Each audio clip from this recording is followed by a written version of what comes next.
Hello student, मैं Tara Bharti. Welcome to Tara Bharti classes.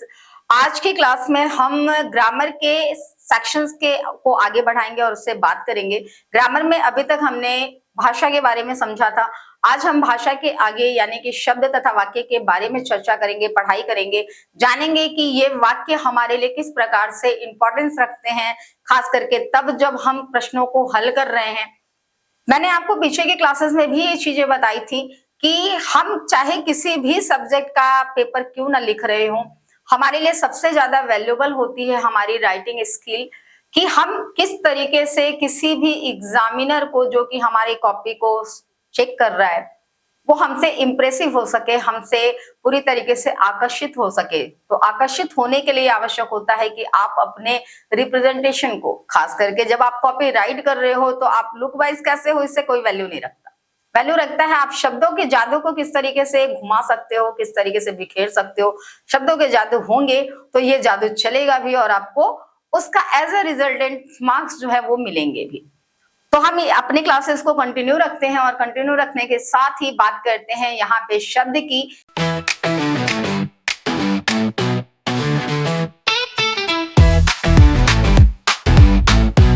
शब्द जो है वो आपके मैजिकल थीम होते हैं। अगर आप शब्दों को अच्छी तरीके से इस्तेमाल करना जानते हो, उसका मैजिक समझ सकते हो, तो आप शब्दों को उनके यथास्थान इस्तेमाल करोगे, एप्रोप्रिएटेड फॉर्म में इस्तेमाल करोगे।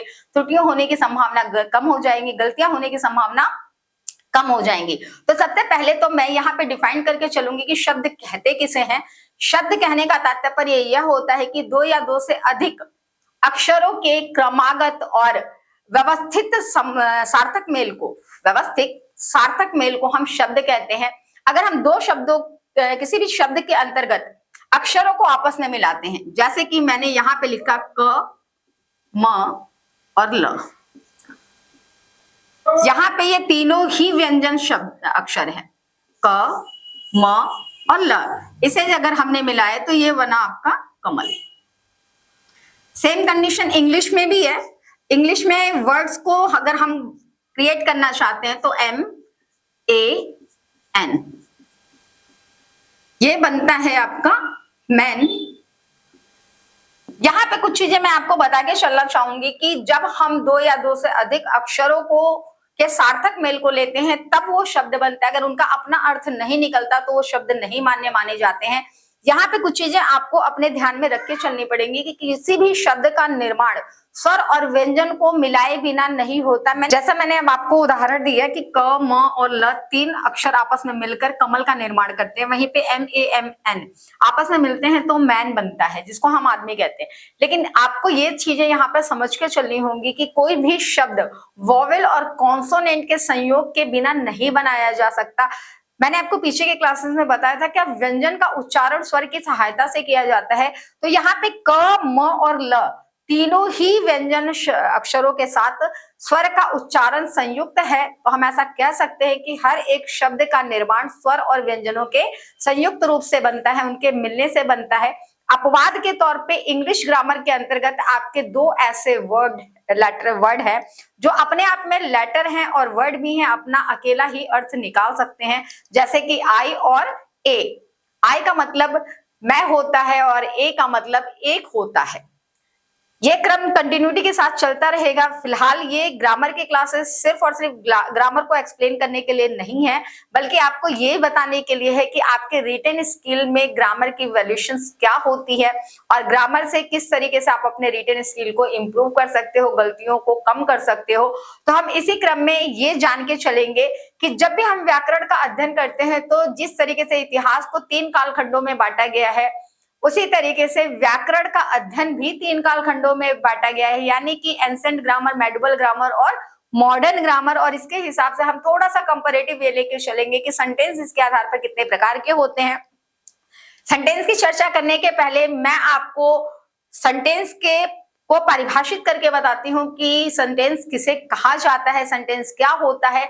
तो जिस तरीके से हमने शब्दों को परिभाषित किया है कि दो या दो से अधिक अक्षरों के क्रमागत और व्यवस्थित सार्थक मेल को शब्द कहा जाता है, वहीं पे दो या दो से अधिक शब्दों के क्रमागत सार्थक मेल को हम वाक्य कहते हैं। वाक्य के दो भाग होते हैं, एक होता है उद्देश्य और दूसरा होता है विधेय, यानी कि सब्जेक्ट और प्रेडिकेट।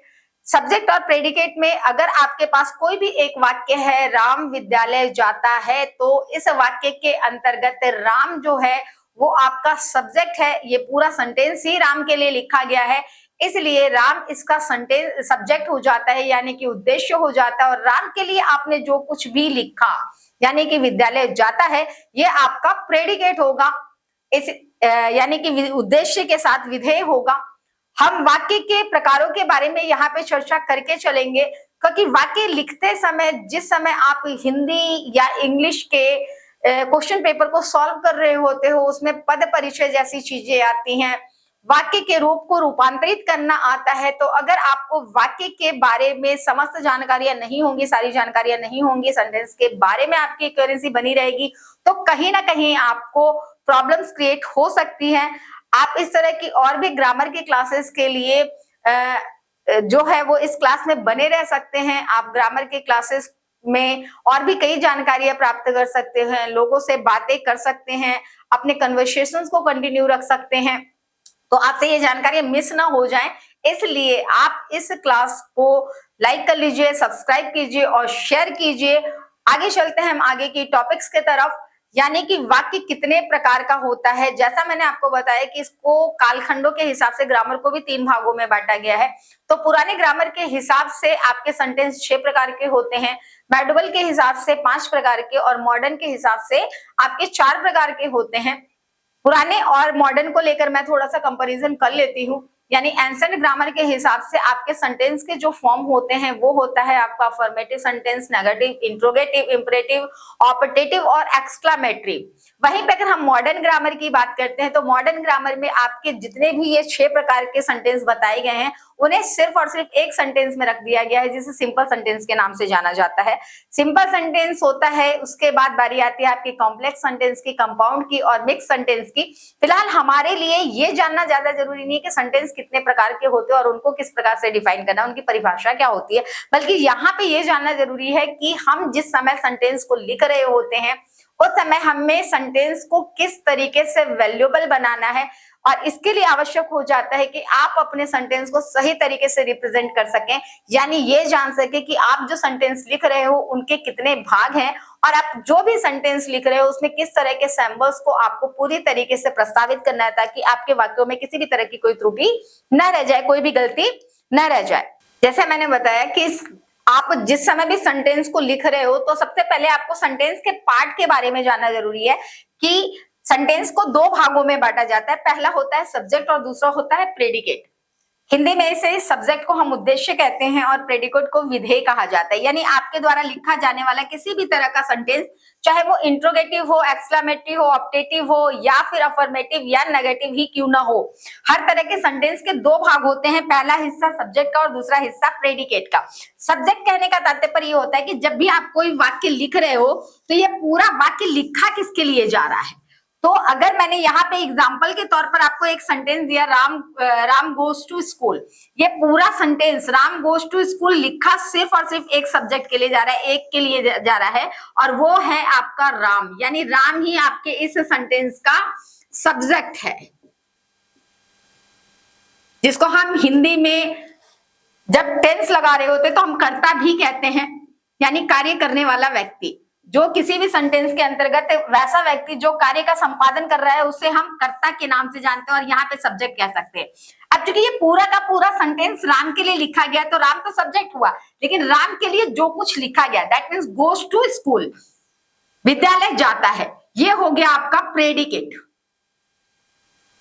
प्रेडिकेट यहाँ पे मैं और क्लियरिटी लेके चलती हूं आपको ये कि सब्जेक्ट एज अ सब्जेक्ट हम या तो नाउन प्रोनाउन का इस्तेमाल करते हैं, ये खास करके बच्चों को बताया जाता है, यानी कि अंडर 6 या 7 तक के बच्चों को ये बताया जाता है कि हम सब्जेक्ट के तौर पर ज्यादातर नाउन या प्रोनाउन को लेते हैं। लेकिन जब आप ग्रामर का एक सेक्शन जिसे हम सब्जेक्ट वर्ब एग्रीमेंट के नाम से जानते हैं, अगर आप वो पढ़ोगे तो आपको ये बात समझ में आएगा कि पार्ट्स ऑफ स्पीच में इस्तेमाल किए जाने वाले मैक्सिमम पार्ट्स को, यानी noun, pronoun, adjective, adverb, verb, इन सभी का इस्तेमाल जो है वो हम कहीं ना कहीं एज अ सब्जेक्ट करते हैं, ये हमारे सेंटेंस की रिक्वायरमेंट होती है, सिर्फ स्पोकन के समय ही नहीं बल्कि हम इसे रिटन फॉर्म में भी एज अ सब्जेक्ट ट्रीट करते हैं।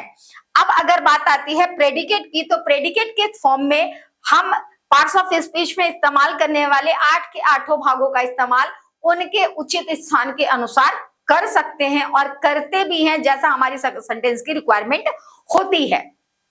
तो यहाँ पर आपको एक चीज की जानकारी मिली कि हम सेंटेंस को लिखते समय सब्जेक्ट और प्रेडिकेट का इस्तेमाल कैसे करते हैं। सेंटेंस जैसा भी होता है उस हिसाब से हम उसका सिंबलाइजेशन यानी पंक्चुएशन मार्क का इस्तेमाल करते हैं।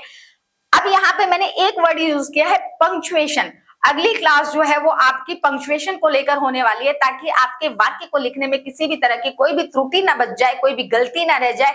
आप अपने सेंटेंस को लिखते समय किसी को भी या बोलते समय किसी को भी पूरी तरीके से प्रभावित कर सको, आपके वाक्यों की गरिमा बनी रहे कि आप सेंटेंस जो लिख रहे हो क्या आप उसको जस्टिफाइड कर पा रहे हो या नहीं कर पा रहे हो। तो इस तरह की और भी जानकारी के लिए हमारे वीडियोस को लाइक कीजिए, शेयर कीजिए, सब्सक्राइब कीजिए, अपने दोस्तों को बताइए, जो स्टूडेंट हैं उन्हें भी और जो स्टूडेंट नहीं हैं उन्हें भी, क्योंकि वाक्यों का जादू लोगों को पागल कर देता है, अपनी तरफ अट्रैक्ट करता है, आपकी एक अलग पर्सनालिटी डेवलप करता है।